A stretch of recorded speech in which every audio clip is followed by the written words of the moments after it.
Hi guys, welcome to another Road Pilgrim car review, and today we have the new Skoda Enyaq EV on review with us today. And this is actually Skoda's very first fully electric SUV that's going to hit the Singapore market very soon. And we're super excited about driving this car because this car actually shares the same platform and the same drivetrain as the Volkswagen ID.4, which we actually reviewed just a couple of days ago. But I've been told that the car actually feels quite a little bit different, so we are actually very excited to try the car out and to see what those differences are. For today's review, we're going to check out the exterior first, jump inside the cabin and see how it has evolved, and then we're going to go take it for a drive. But before we do that, if you are thinking about selling your car in Singapore, be sure to check out the link in the description box below, because through that link we will be able to provide you the highest possible valuation and quote for your used car, or we can also help you to consign the car on the open market for an even better price. It is completely free to inquire. There are no transaction fees, no hidden fees, so be sure to check out that link if you are interested. And with that, let's go check out the car. Alright, so this is the Skoda Enyaq, the exterior, and this test car has been done up in a sort of green livery. The base car is actually silver, and it's actually pretty cool looking. And generally with these sort of liveries, you can't really see the full range of features or design features on the car because they're masked a little bit. But even with this livery, you can see that this is a rather handsome looking SUV. It's got very muscular structure, and the entire car looks like a very sporty piece of equipment. And I think one of the key parts that make it really sporty is this really nice front end with these angular headlights that you see here. And this is actually quite synonymous and quite in line with the kind of design that Skoda has been putting out recently. And then of course we have this sort of a front grille design that does resemble an actual grille a little bit more than regular EVs do. So I kind of like it because I'm not a huge fan of EVs flushing out the entire front. They look a bit weird in my opinion. So I'm really glad that the Skoda Enyaq actually still sort of has a front grille. What is a little bit unnecessary though are these sort of side vents. These are completely fake, by the way. So I think this is a little bit unnecessary. But overall, if you look at the side profile of the car, I think it's still a very good looking car. And I'm going to go over to the back now, show you the rear, because I think the rear looks pretty good as well. So you've got these nice angular headlamps, and they do have this sort of a crystal effect on them. So I think that's quite cool.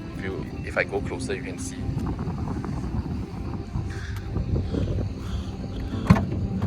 Now typically, I don't always open the boot and show it to you, but this is a family size SUV, so I thought I would show it to you. And as you can see, this is a very competently sized boot with some storage areas underneath as well, with your charging cables and stuff. And then you've also got some cargo areas on the side here. You've got these hooks that are fold down, more than one actually, so that's pretty useful. And then of course you've got a load cover that is quite easy to operate. And being a slightly more upmarket SUV, this does come with an automatic tailgate as well. So one of the differences is that, like between the Skoda Enyaq and the ID.4, which I feel like I have to stress, is that these actually run on 20-inch wheels compared to the ID.4's 21-inch wheels, which I think makes the overall ownership of the Skoda Enyaq probably a little bit more palatable in terms of tyre maintenance, because these will definitely cost quite a bit less than the 21-inch ones that you find on the ID.4. But these little things do not make or break the vehicle, so let's jump into the vehicle and check out the rest of the car, because I think there's a lot to like about the interior of the Skoda Enyaq. Let's go. Alright, so this is the cabin of the Skoda Enyaq, and the first impressions is that this looks like a very upmarket SUV. And I think that is largely due to the fact that they have opted for this very unique finishing on the dash. I don't really know what material it's called, but it's super soft and it feels like one of those micro bead soft toys that you buy it's just really nice and soft to touch, and maybe because of the color as well, and also because of this panel color, I think the overall car actually looks really upmarket and actually very modern. Like it's not just a plain black interior, and I think that is probably Skoda's way of telling you that you are in a sustainable vehicle or you are in an EV of sorts.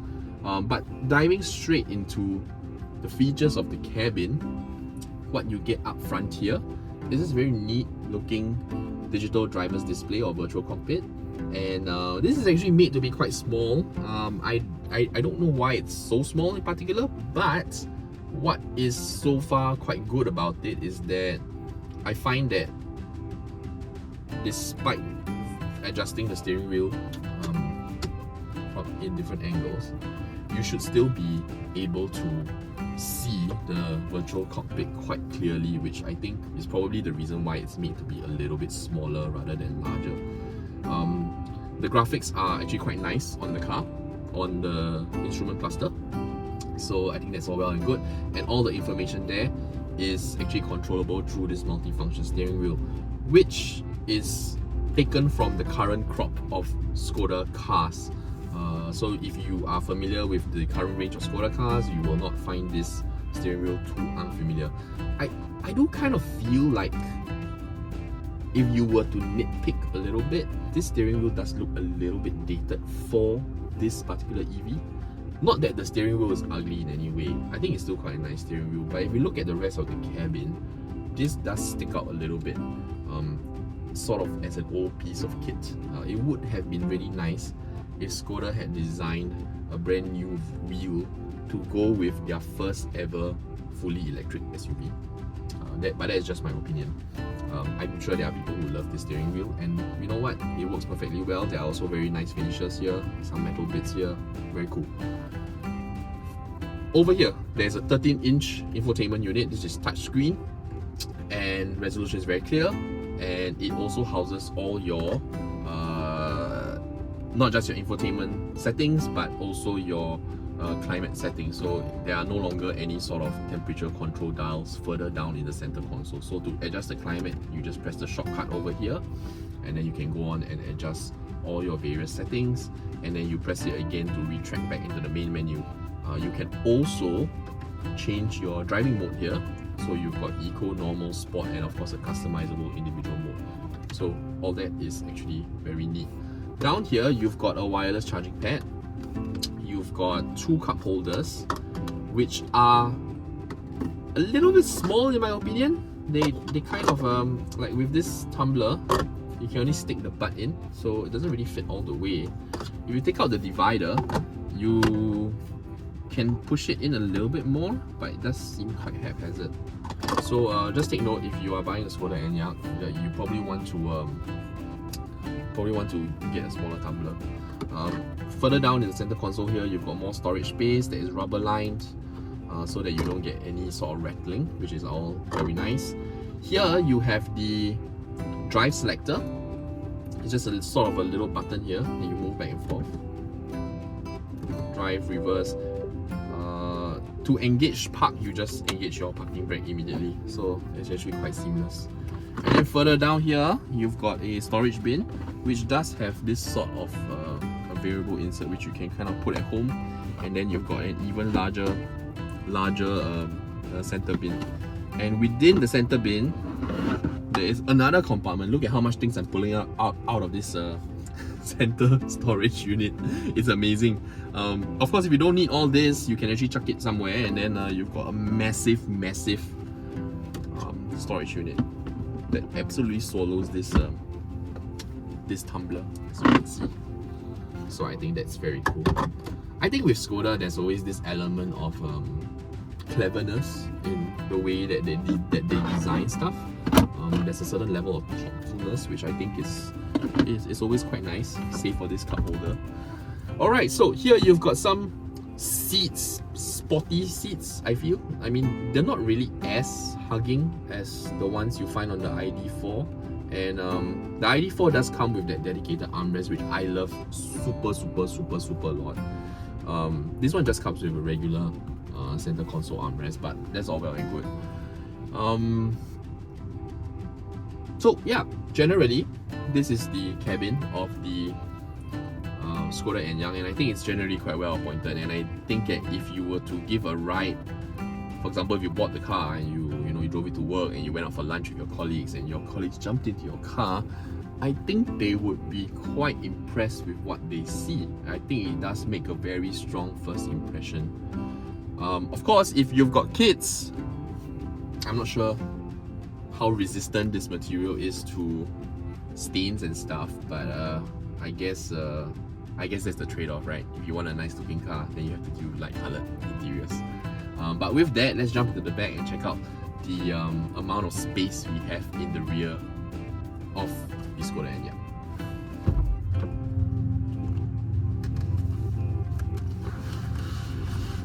Alright, so this is the rear of the Skoda Enyaq, and this driver's seat is in my regular driving position. And this is the amount of legroom that I have, and I'm 175 meters tall. So this is the amount of legroom that a 175 meter tall person has in the rear of the Skoda Enyaq, which I think is very impressive. In terms of legroom, I feel like it's about the same as the ID.4, but maybe because of the light colored interior, this Skoda Enyaq does feel like it's a little bit more spacious, or it just feels a little bit more spacious. Now, in terms of legroom, if I slouch a little bit more and I sit in a more regular driving position, regular seating position, more natural, then you can see that legroom is actually still extremely manageable. Still a lot of legroom, and I can stretch out my legs. There is, enough room to slot your feet under the front seat a little bit, so that definitely helps. Now, in terms of certain practicalities at the back, I think there is one cool thing that the Skoda Enyaq has, which is this built-in blinds, which I think is a very premium feature. I think in the past you will only find this on like luxury sedans and more premium models of cars, but the Skoda Enyaq has actually included this feature, which I think is super helpful if you've got young kids in the back. If you are a parent to a young child like me, if you've got a sleeping child in the back seat, this definitely helps a lot because it doesn't wake them up, or rather the sunlight doesn't wake them up. So I think that's really useful. Super good lifesaver. Otherwise you have to buy those third-party magnetic ones, which just always feel a little bit finicky. Alright, so at the back here, you've got aircon vents, and this is very helpful because the car is quite a large car, so you would definitely want to have some aircon vents at the back, some ventilation. And this does come with a temperature control, but not a blower speed control, so that is still controlled from the front. Now, some of you might have noticed that, or maybe you can't, but basically on the floor here, there is actually this sort of cubby where you can put stuff in, quite a lot of stuff actually, and I'm going to show it to you now. It appears like there's no middle seat, but this is completely removable. And it actually has 2 cup holders and a lot of storage space for all your various little trinkets and stuff. And the fact that this is removable once again shows how clever the Skoda design is, and I think that's really pleasing, right? I mean, it's not like a make or break feature. If you didn't have these features, it wouldn't be the end of the world. But it's just really nice to know that the car you've purchased, and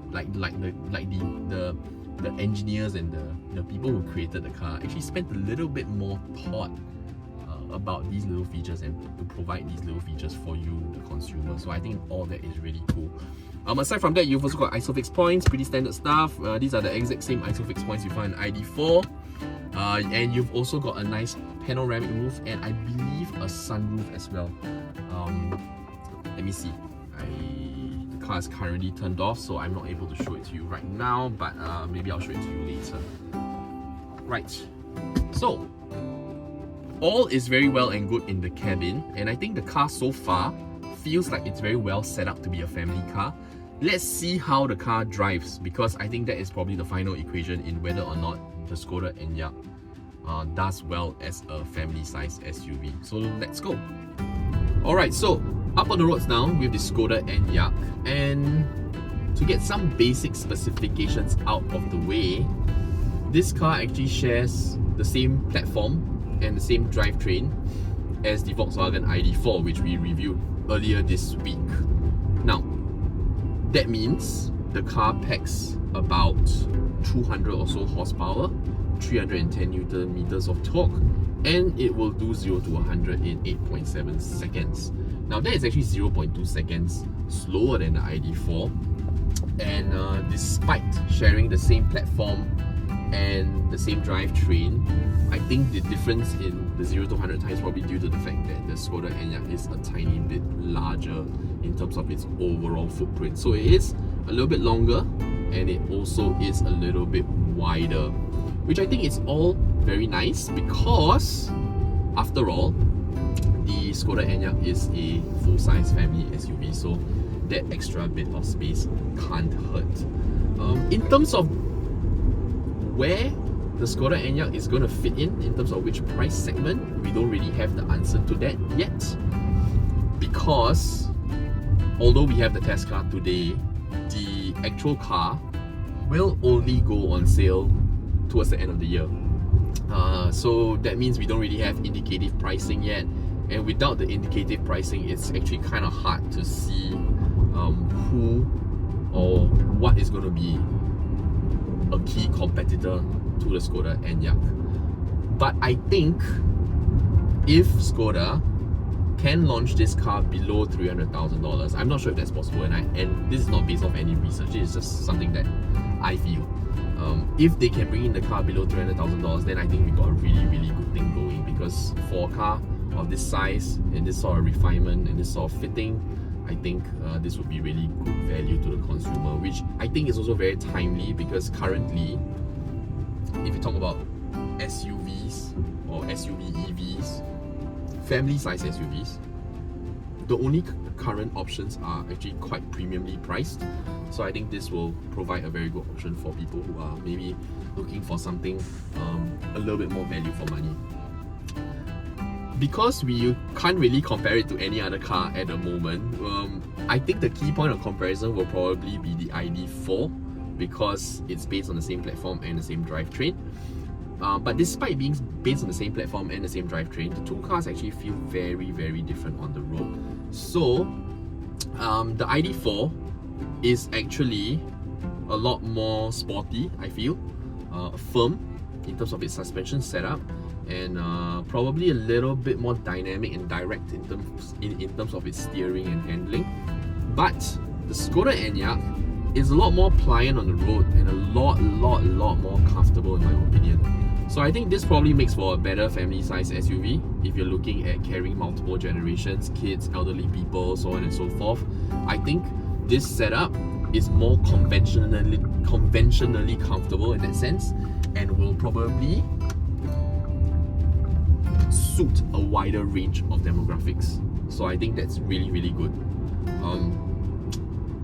To kind of summarize the whole thing, if you want a car, or if you want something that is a little bit sportier, a little bit more driver focused in that sense, I think the Volkswagen ID.4 is probably the option to go for or to look at.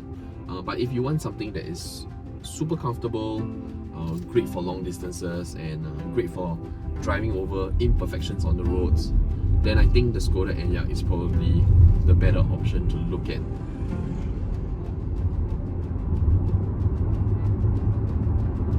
So, if there are any questions that you have about the Skoda Enyaq that I happen to have missed out, please feel free to put them in the comment section below. I will do my best to answer them. And on a slightly side note, if you are thinking about selling your used car in Singapore, be sure to check out our link in the description box below, because through that link we will be able to provide you the highest possible valuation and quote for your used car, or we can also help you to consign it on the open market for a better price. It is completely free to acquire. There are no transaction fees, no admin fees, no hidden fees. So if you're interested, please check out the link. If you have enjoyed this video, or if you have found it useful in any way, be sure to like this video, and consider subscribing to the channel because we've got new reviews coming out every single week, and it would be super awesome if you could join us for those new reviews. If not, as usual, please take care of yourself, stay safe, and we will see you next time. Bye bye.